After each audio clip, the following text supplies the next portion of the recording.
Has anything unanticipated happened that maybe you learned something from? Has anything unanticipated happened? Have you seen what the year was? Mother Nature. Where do we start? What advice would you give another farmer who's interested in trying these practices? Scott. We know from the research that there is a lot of risk aversion in farming, which to no surprise, and that really being able to share what works and what doesn't work, and kind of the proof of what makes a difference or what doesn't make a difference, is really important to a lot of farmers. And so the format that we have for Good Idea Shop Talks is really that opportunity for farmers to share that really practical information to really help them make that next step in their conservation journeys. The first question is just tell me a little bit about the project that you did and why. What's the why behind it? One Good Idea and Good Idea Shop Talks are a effort to ultimately improve soil health and water quality in the Mississippi River Basin and beyond.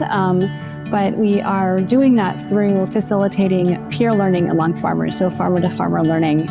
There is a lot of research that shows that farmers really prefer to learn from each other about how to improve their operations, including with conservation practices. And so this One Good Idea, the platform, is really built on that premise of the importance of peer learning among farmers to help increase the adoption of conservation practices. I think we have over 750 acres that we developed it with farmers, we manage it with farmers, farmers help us lead it. We're working with what is being given to us.